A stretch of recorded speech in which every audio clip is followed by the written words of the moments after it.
Thandel pre release ఈవెంట్లో Ram Charan game changer గురించి అల్లు అరవింద్ ఓ satire వేసిన విషయం తెలిసిందే. ఈ మధ్య దిల్ రాజు చరిత్ర సృష్టించాడు. అంటే ఒక్క సినిమా ఇలా అని కిందకి దించి మరో సినిమాని ఎక్కడికో తీసుకెళ్లి మళ్ళీ ఇన్కమ్ ట్యాక్స్ డిపార్ట్మెంట్ని ఆహ్వానించి ఇలా రకరకాలుగా చేశాడు ఒక వారంలో అంటూ అరవింద్ అన్నారు. దీనిపై మెగా ఫ్యాన్స్ ఫైర్ అయ్యి ట్రోలింగ్ కూడా చేశారు. తాజాగా ఈ కామెంట్స్పై వివరణ ఇచ్చారు అరవింద్. మెగా ఫ్యాన్స్కి క్షమాపణలు చెప్పారు. తండేల్ ఈవెంట్లో జరిగిన దాని మీద మీకు పబ్లిక్కి నేను చెప్పాలనుకున్నది ఒకటే.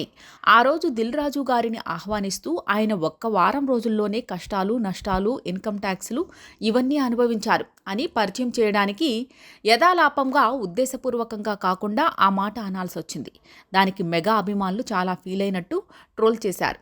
ఫీల్ అయిన అభిమానులకి నేను చెబుతున్నాను, ఉద్దేశపూర్వకంగా చేసింది కాదు. చరణ్ నా కొడుకు లాంటివాడు. అంటే నాకున్న ఏకైక మేనల్లుడు, అతనికి ఉన్న ఏకైక మేనమామని. అందుకనే ఎమోషనల్గా చెబుతున్నాను. ప్లీజ్ ఇక్కడితో వదిలేయండి. చరణ్కి నాకు ఉండే ఒక రిలేషన్షిప్ చాలా ఎక్సలెంట్. అందుకని మమ్మల్ని వదిలేయండి.